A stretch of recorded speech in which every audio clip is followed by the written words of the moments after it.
పైగా ఎవరో చేయించిన పనికి తను క్రెడిట్ తీసుకోవాలి అన్న తాపత్రయం కనపడింది.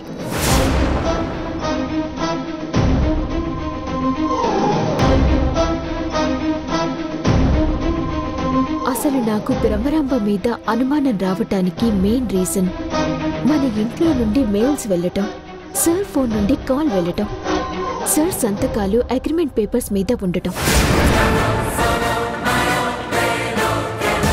ఇవన్నీ చూసి ఇంత క్లోజ్గా ప్లాన్ చేసింది బ్రహ్మరాంబ అని భ్రమపడ్డాను. కానీ ఇంటికి వెళ్ళాక నాకు అర్థమైంది ఇది ఆ బ్రహ్మరాంబ పని కాదు అని. అవునా? మిస్అండర్స్టాండింగ్తో స్నేహితులు శత్రువులుగా మారి నన్ను నా కుటుంబాన్ని నాశనం చెయ్యాలని ఎంత నీచానికైనా దిగజారుతుందనుకున్నాను.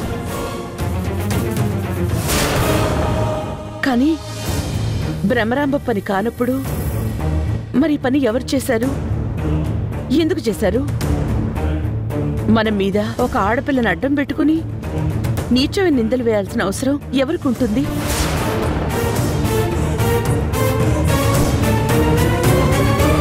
గాయత్రి, ఇక్కడేం చేస్తున్నావు?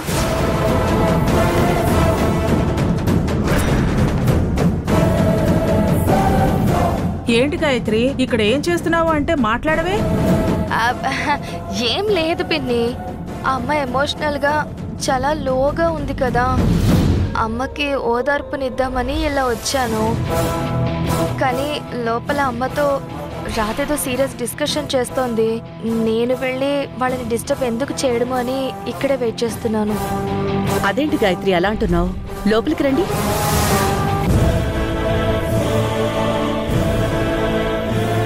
అదేంటి గాయత్రి అలా మాట్లాడుతున్నావు? నువ్వు మమ్మల్ని డిస్టర్బ్ చేయడం ఏంటి? ఈ ఇంట్లో ఏం జరుగుతుందో ప్రతిదీ నువ్వు తెలుసుకోవాలి. సమయానికి తగ్గట్టు సలహాలు కూడా ఇవ్వాలి. ఇది నీ కుటుంబం గాయత్రి. అవునమ్మా, కానీ నాన్నని అరెస్ట్ చేయడంతో నువ్వు మనందరం బాగా డిస్టర్బ్ అయ్యాం కదా, అందుకని. అలాంటిదేం లేదు గాయత్రి. ఆ సమస్య పరిష్కారం కోసమే నేను రాధ మాట్లాడుకుంటున్నావు. సరే అమ్మా. పిన్ని, అమ్మ ఉదయం నుంచి ఏమీ తెలియదు, పద వెళ్ళి ఏమైనా తీసుకొద్దాం. అందుకే గాయత్రి అక్క కోసం కాఫీ తీసుకొచ్చాను. కానీ నువ్వు ఇక్కడ ఉండేసరికి నేను ఇవ్వలేదు. అయినా ఈ టైంలో కాఫీ ఏంటి పిన్ని? అమ్మ ఉదయం నుంచి ఏమీ తినలేదు, పైగా నువ్వు తీసుకొచ్చిన కాఫీ చల్లారిపోయి ఉంటుంది. పద వెళ్ళి వేడివేడిగా పాలు తీసుకొద్దాం. సరే పద. బ్రహ్మరాంబతో మాట్లాడినప్పుడు తను ఈ పని చేయలేదు అని అర్థమైంది. కానీ ఈ సత్యాన్ని చూస్తుంటే ఎందుకో అనుమానం వస్తుంది. తన ప్రవర్తన చాలా కంగారుగా ఉంది. అంటే సత్య ఈసారి బ్రహ్మరాంబతో కాకుండా ఇంకెవరితో అయినా చేతులు కలిపి ఈ దారుణానికి కారణమైందా? ఒకవేళ అలా జరిగితే వాళ్ళెవరు? అక్కా, అక్కా, అక్కా. రోషన్, ఏంటి కంగారు? అక్క, కావ్య ఒకసారి నా ఫోన్ తీసుకుని ఎవరితోనో మాట్లాడింది. అప్పుడు మా అమ్మ కావ్యతో గొడవ కూడా పడింది.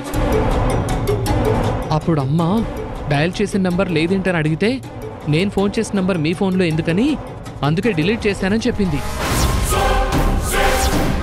నాకెందుకో అనుమానం వచ్చి నా కాల్ డేటా తెప్పించానక్క. ఇదిగో, కావ్య చేసిన ఫోన్ నెంబర్స్లో మనం ట్రేస్ చేస్తే ఏమన్నా క్లూ దొరకొచ్చు కదా.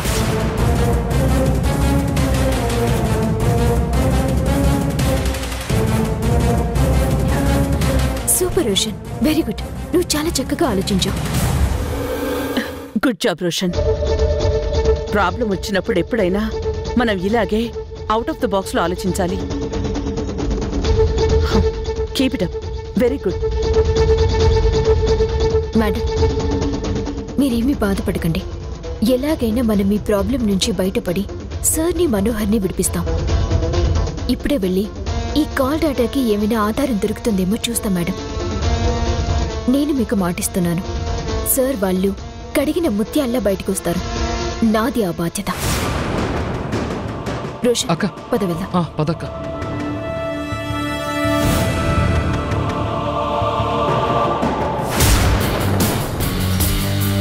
దీని వెనుక ఎవరెవరున్నారో, ఎవరి కుట్ర ఉందో నాకు తెలుసు.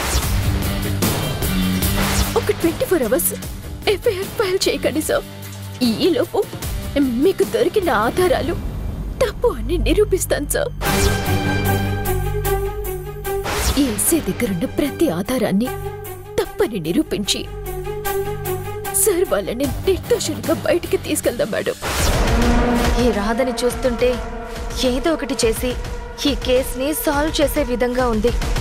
అదే కనుక జరిగితే ఈ ఇంట్లో తనకిక తిరుగుండదు.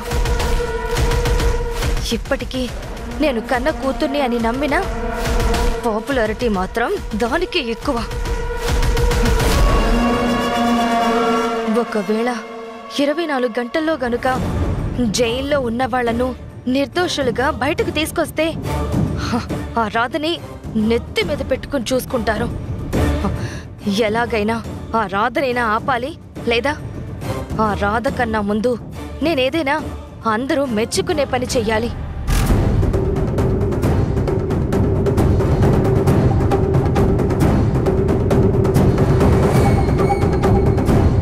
పిచ్చి పిల్ల వాళ్ళ నాన్న పోలీస్ స్టేషన్లో ఉన్నాడని ఎంతగానో తల్లడిల్లిపోతోంది.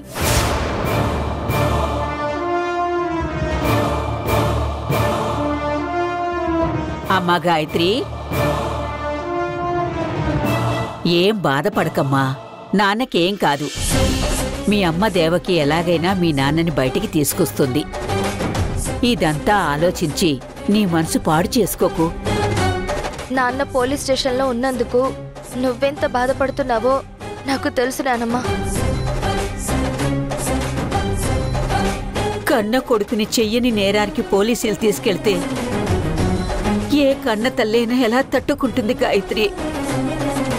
కాని నా కోడలి మీద నాకు నమ్మకం ఉంది. ఎలాగైనా రేపు ఈ పాటికి నా కొడుకు నా ఇంట్లో ఉంటాడు. దేవకి అన్యాయం ఎవరికి జరిగినా సహించే మనిషి కాదు. అలాంటిది తను కట్టుకున్న భర్త అన్యాయంగా నిందలు మోస్తూ పోలీస్ స్టేషన్లో ఉంటే చూస్తూ ఊరుకుంటుందా చెప్పు? ఈ కుట్ర వెనక దాగున్న ఎవరైనా సరే వాళ్ళంతా చూస్తుంది. నువ్వేం భయపడకమ్మా. పిచ్చి ముసల్దానా, ఇప్పుడు నీ కోడల కంటే ముందు ఆ రాధ దూసుకుపోతుంది. ఎలాగైనా వాళ్ళను నిర్దోషులుగా బయటకు తీసుకొస్తుంది. అలా తీసుకొస్తే నా పొజిషన్ ఏంటా అని నేను కంగారు పడుతున్నాను. ఎస్, ఈ ముసల్దాన్ని మరింత రెచ్చగొడితే నాకు హెల్ప్ అవుతుంది. నేను ఆలోచిస్తుంది అది కాదు నానమ్మా. ఈ ఇంట్లో జరుగుతున్న ప్రతి సంఘటన వెనకాల ఆ రాధా మనోహర్లు ఉంటున్నారు. అలాగే ఇంతకు ముందు నువ్వన్నట్టు ఆ కావ్యను తీసుకొచ్చింది కూడా ఆ రాధా మనోహర్లే కదా. మనమిచ్చిన చనువును, మన మంచితనాన్ని వాడుకుని అనవసరమైన పనులు చేస్తూ ఈరోజు ఈ పరిస్థితి తీసుకొచ్చారని నాకు అనిపిస్తుంది నానమ్మా.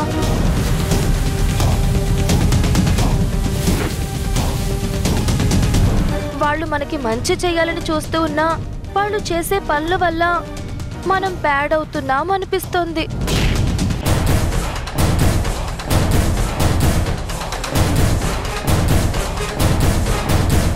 అవును గాయత్రి, చిన్నదానివైనా నువ్వు అర్థం చేసుకున్నంతగా ఈ విషయంలో దేవకి ఎందుకు అర్థం చేసుకోవడం లేదు?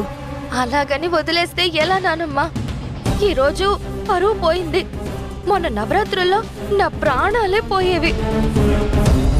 ఇలాగే చూస్తూ ఊరుకుంటే రేపు మనందరి ప్రాణాలు డేంజర్లో పడిపోతాయి.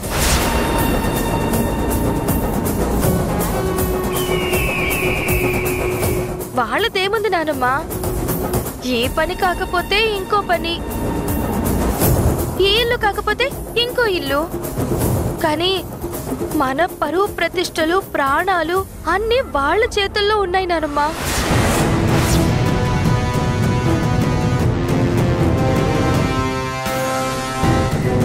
ఆలోచిస్తుంది అంటే అంటుకుంటుందన్నమాట. నిజమే గాయత్రి, ముందీ సమస్య నుంచి బయటపడిన తర్వాత అన్ని సమస్యలకి కారణమవుతున్న ఆ రాధా మనోహర్ల సంగతి చూస్తాను. నువ్వేం కంగారు పడకమ్మా.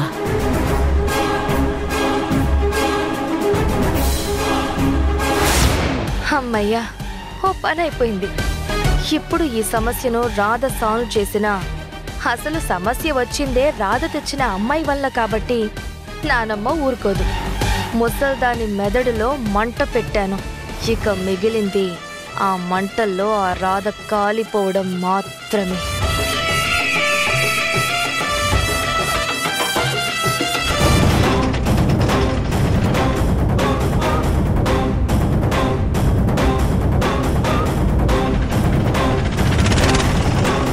అక్క అక్క, ఫోన్ నంబర్ కోసం ఇచ్చిన నంబర్లో ఈ ఏరియా అడ్రస్సే ఉందక్క.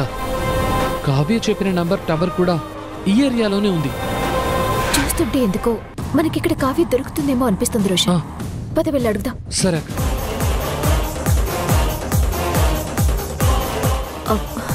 ఈ అమ్మాయిని ఎక్కడైనా చూసారా? లేదు, చూడలేదు మేడం.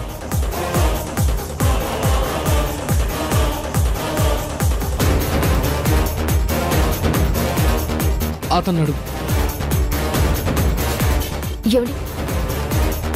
ఈ అమ్మాయి ఉండేది ఈ ఏరియాలోనే కదా? మీరెవరు?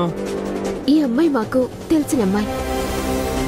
తను ఇదే ఏరియాలో ఉంటుంది అని చెప్పింది. ఇంటి అడ్రస్ కూడా ఇచ్చింది, కానీ మా దగ్గర తన అడ్రస్ మిస్ అయింది. అందుకే అడుగుతున్నాను. అవును, ఈ అమ్మాయి ఉండేది ఈ ఏరియాలోనే.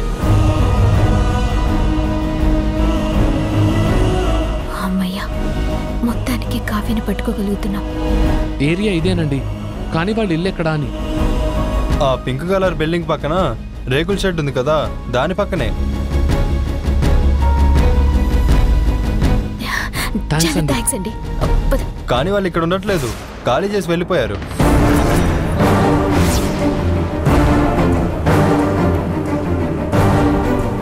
అదేంటండి, ఆ ఇల్లే అన్నారు?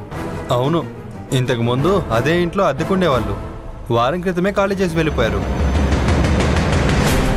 అవునా? ఎక్కడికి వెళ్ళారు? తెలీదండి. పాపం వాళ్ళ అమ్మగారికి ఆరోగ్యం బాగుండేది కాదు. మొన్న హడావిడిగా ఇక్కడి నుంచి వెళ్ళిపోయారు. అదేంటి, కావ్యకి ఎవరూ లేరు, మేనత్త వద్ద ఉంటున్నారని చెప్పింది కదా. వీళ్ళేమో వాళ్ళ అమ్మగారు ఉన్నారు అంటున్నారేంటి? తను వాళ్ళ మేనత్త వాళ్ళ ఇంట్లో ఉంటున్నానని చెప్పిందండి. మేనత్తనా? తనకి అమ్మ తప్ప ఎవరూ లేరు. అది కాదండి. రోషన్, పద వెళ్దాం. Okay madam. ఏంటక్క కావ్య అన్నబద్దాలు చెప్పింది? అమ్మా నాన్న లేరు అంది, మేనత్త బాబా ఉన్నారంది. ఇక్కడేమో అమ్మ తప్ప ఎవరు లేరంటున్నారు. అసలు ఏం జరుగుతుందక్క? నాకు ఇప్పుడిప్పుడే అంతా అర్థమవుతుంది రోషన్. ఈ కావ్య పక్క ప్లాన్తోనే మన ఇంట్లో అడుగుపెట్టి మనల్ని మోసం చేసి ఇదంతా చేసింది. తను ఎందుకక్క ఇదంతా చేస్తుంది? తనకి మనతో ఏంటి ప్రాబ్లం? ప్రాబ్లం కావ్యకి మనకి కాదు రోషన్. కావ్య వెనుక నుండి నడిపిస్తున్న వ్యక్తికి మనకి ప్రాబ్లం. కావ్యను ముందు పెట్టి తను వెనుక నుండి నడిపిస్తున్నారు. ఎవరక్క తను? అదే మనం తెలుసుకోవాలి రోషన్. అందుకోసం మనం ఆ కావ్యని పట్టుకోవాలి. కానీ ఎలా అక్క? ఇప్పుడు మన దగ్గర ఉన్న అడ్రస్ నుంచి వెళ్ళిపోయారు కదా, మరి కావ్యని ఎలా పట్టుకోగలం అక్క? అది నాకు తెలియదు రోషన్, కానీ ఎలాగైనా కావ్యని పట్టుకుని తీరాలి.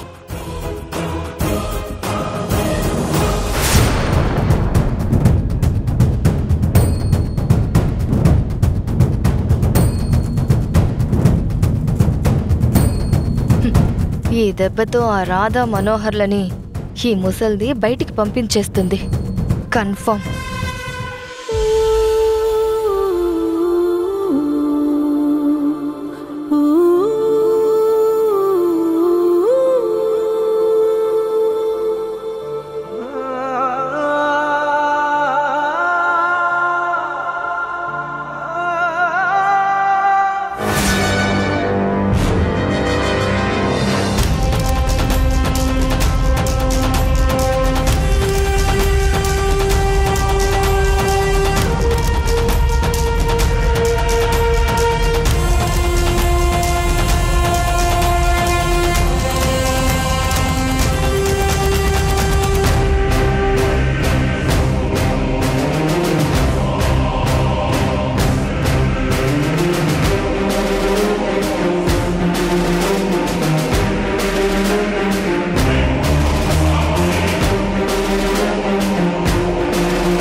ఎస్ సార్, మేము ఆ ప్రయత్నంలోనే ఉన్నాం.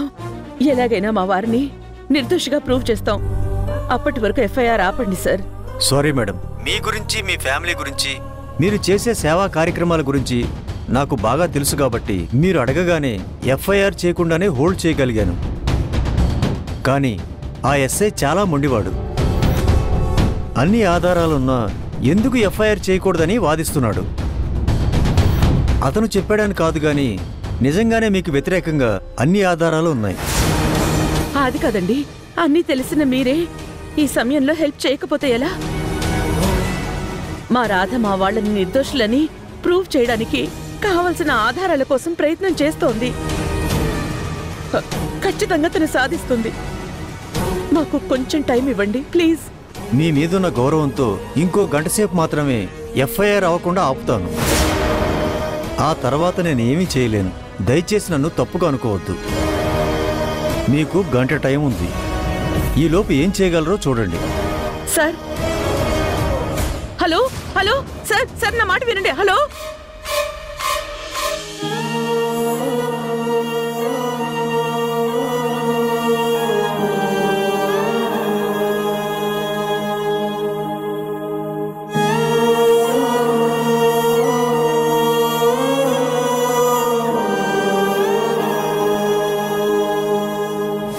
అమ్మా, మనం అనవసరంగా ఆ రాధను నమ్ముకుని టైం వేస్ట్ చేస్తున్నామేమో అనిపిస్తుంది. ఆ రాధను నమ్మడం వల్ల ఏ పనులు జరిగేలా లేవు. ఏం చేసినా మనమే చెయ్యాలమ్మా. ఆ రాధ అది చేస్తాను ఇది చేస్తాను అని, నిర్దోషులుగా బయటకు తీసుకొస్తాను అని, దీని వెనకాల ఎవరున్నారో కనిపెడతాను అని ప్రగల్భాలు పలుకుతుంది. కానీ ఇప్పటి వరకు ఏమీ చేయలేకపోయింది. నేను చేస్తానమ్మా. పరాయి వాళ్ళని నమ్ముకుంటే ఇలాగే ఉంటుంది. మాటలు మాత్రం గొప్పగా ఉంటాయి, చేతల్లో ఏమీ కనపడదు. ఏం చేస్తావో చెయ్యి. మరెందుకు ఆలోచిస్తున్నావు? నేను ఎన్నో ప్రయత్నాలు చేశాను, కానీ ఏం చెయ్యలేకపోతున్నాను. కనీసం ఎఫ్ఐఆర్ కూడా ఆపలేకపోతున్నాను. కానీ రాధా వాళ్ళ మీద పడ్డ నిందని తొలగించడానికి రోడ్ల మీద పరిగెడుతుంది. ఆ ఎస్ఐ గారి దగ్గర ఉన్న సాక్ష్యాలన్నీ మనకి వ్యతిరేకంగా ఉన్నాయి. మనం ఏం చేయగలం? అది కాదమ్మా. చూడు గాయత్రి, నాకు రాధ మీద నమ్మకం ఉంది. తను ఏదేమైనా మీ నాన్నని బయటికి తీసుకొస్తుంది. మీ నాన్న ఖచ్చితంగా నిర్దోషిగా బయటకు వస్తారు.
నాకు చాలా కంగారుగా ఉంది అక్క, దాహంగా ఉంది.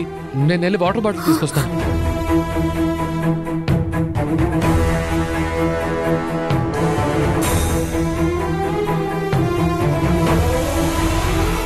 భగవంతుడా, ఈ కావ్య దొరక్కపోతే సార్ వాళ్ళని ఎలా బయటికి తీసుకురావాలి?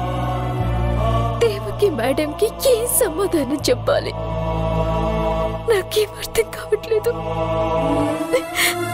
కావ్య దొరకడానికి ఒక్క అవకాశం కావాలి. కానీ ఎలా?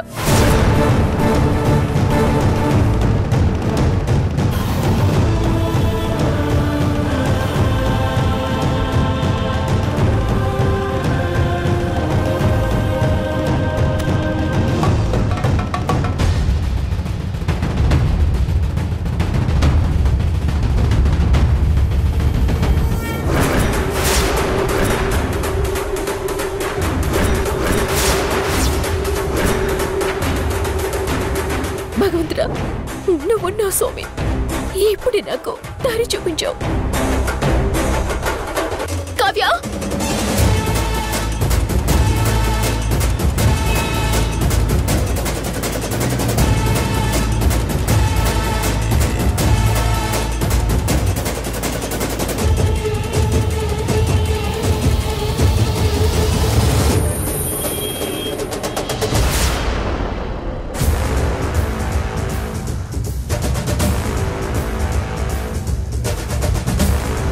ఎట్టి పరిస్థితుల్లోనూ ఆ కావ్య దొరికితే ముందు మీకు దొరకాలి, లేదా నాకు దొరకాలి. కళ్ళ ముందు కనిపించి చేతికి దొరికేలోగా తప్పించుకుంది. ఎలాగైనా పట్టుకుంటాను.